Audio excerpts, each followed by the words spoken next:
La famille, j'espère que vous allez très bien et je suis très content de vous retrouver sur la chaîne pour cette nouvelle vidéo. Avant match Real Madrid-Real Valladolid qui se jouera au Bernabéu. Deuxième match en Liga, on aura des absents. Camavinga qui était déjà blessé, mais maintenant c'est Jude Bellingham qui est blessé pour un mois. On va parler du contexte du match. Comment doit jouer le Real Madrid sans Jude Bellingham et est-ce que le Real Madrid est prêt à battre cette équipe de Valladolid? Quand on a vu le premier faux pas du Real Madrid pour le premier match de Liga, on va aussi voir quel 11 doit aligner Carlo Ancelotti et comme d'habitude en fin de vidéo, je vous donnerai mon prono. N'hésitez pas à vous abonner si ce n'est pas encore fait, c'est très important. Le petit pouce bleu pour envoyer de la force. On est parti pour cette nouvelle vidéo. Let's go! Le Real Madrid affrontera le Real Valladolid ce dimanche à 17h heure française au Bernabéu.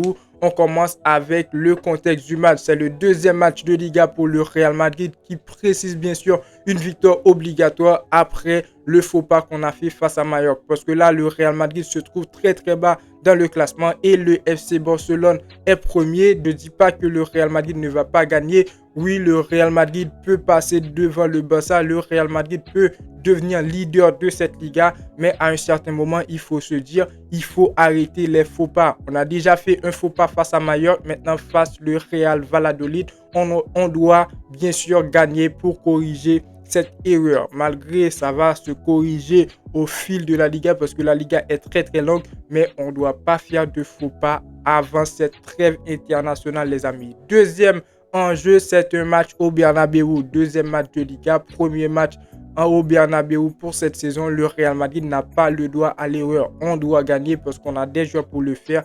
Et ceci, je veux voir un Real Madrid très motivé. Parce que pour moi, troisième objectif, c'est faire arrêter les critiques. Quand tu es le Real Madrid, tu n'as pas le droit à la défaite. On l'a vu ce qui s'est passé après le match face à Mallorca. Ça a été compliqué dans les médias. Ça a parlé mal de Kylian Mbappé, de Bellingham, de Rodrigo. Ça a parlé mal du Real Madrid, comme quoi le Real Madrid est dans une crise. Donc le Real Madrid doit se relever et ça va se faire dès ce match-là face au Real Valladolid. On doit gagner et aussi avec une très bonne prestation. Maintenant, le Real Madrid, on a perdu des joueurs. Camavinga, on en avait déjà parlé. Maintenant, c'est Jude Bellingham qui serait absent pour un mois. Et comment vous dire, ça me fait pas trop plaisir. Ça me fait pas plaisir.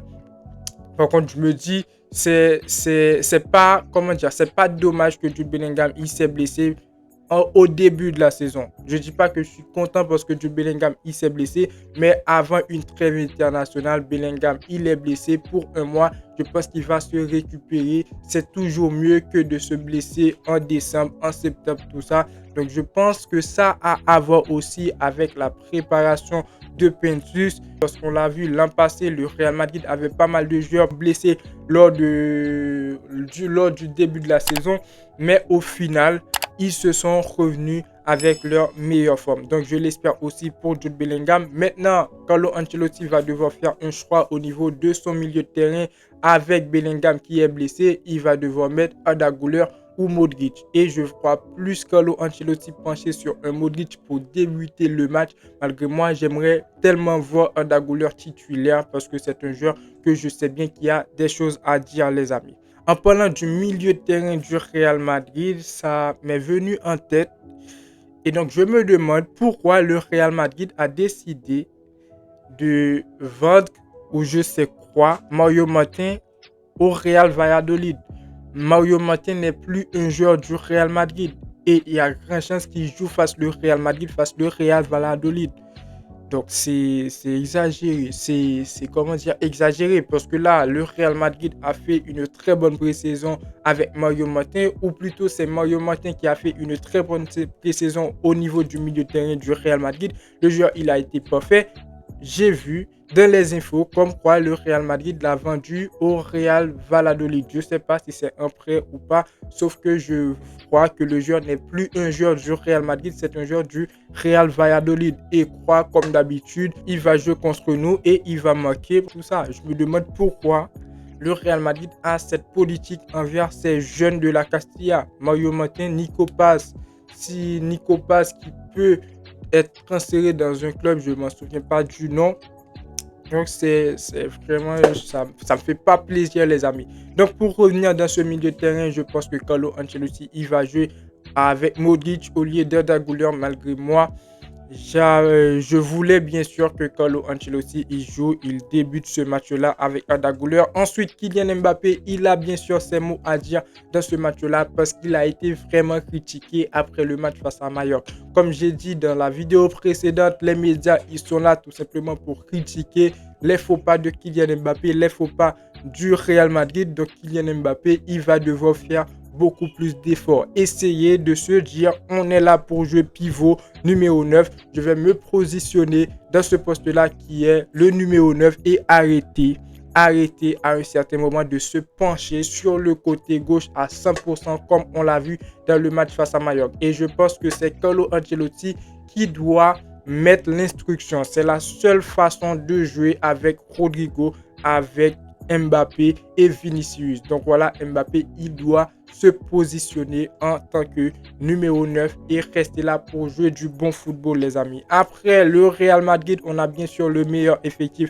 que le Real Valladolid. C'est un match où le Real Madrid est supérieur, malgré je ne suis pas en train de sous-estimer cette équipe du Real Valladolid parce que je ne l'ai pas fait face à Mallorca. Et on a vu ce qui s'est passé entre le Real Madrid et le Mallorca. Valladolid maintenant, c'est une équipe qui est moins bonne que le Mallorca, les amis. C'est une équipe qui n'est pas du tout bon au niveau du secteur défensif.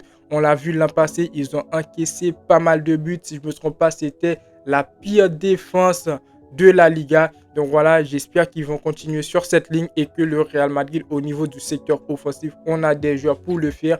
On va marquer des buts, les amis. On va marquer des buts parce que c'est l'objectif. On veut gagner ce match-là pour essayer, pour commencer, pour corriger le faux pas face à Mallorca. Maintenant, quel on doit aligner Carlo Ancelotti avec la blessure de Bellingham? Je vous donne mon 11. N'hésitez pas à donner vos avis dans les commentaires. Je mets Thibaut Courtois au but. Dans la charnière centrale, Rudiger, Militao. En latéral, je mets Cavaral et Franck Garcia. N'oubliez pas que Ferland Mendy, il a pris un carton rouge lors du match face le Mallorca. Donc Ferland Mendy, il ne sera pas présent.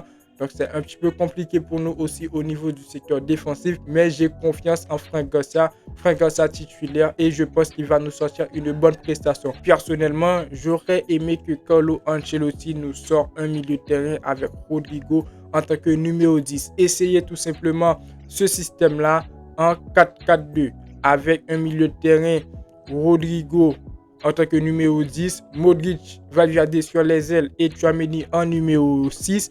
Et au niveau du secteur offensif, je veux voir Vinicius, Mbappé. Avec ça, ces deux joueurs-là, ils auront beaucoup plus d'espace. Donc voilà, avec ce 11, 4-4-2, je pense que Carlo Ancelotti, s'il essaie ce système-là, il saura peut-être comment évoluer avec Rodrigo sur toute la saison. Parce que je sais bien que Rodrigo, c'est ce joueur qui peut aussi jouer en tant que numéro 10 comme Brahim Diaz, il le faisait à l'AC Milan si je ne me trompe pas. Donc voilà les amis pour ma composition. N'hésitez pas à donner vos avis dans les commentaires comme j'ai dit bien. Maintenant pour la partie pronostic, je vois bien le Real Madrid gagner ce match comme j'ai dit bien pour commencer par corriger ce faux pas face à Mallorca et victoire du Real Madrid au Bernabéu.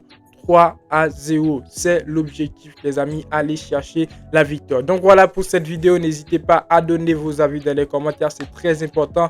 Le petit pouce bleu pour envoyer de la force pour le référencement. Et moi je vous dis à très bientôt. Abonnez-vous si ce n'est pas encore fait les amis. À très bientôt pour une toute nouvelle vidéo. Ciao, ciao.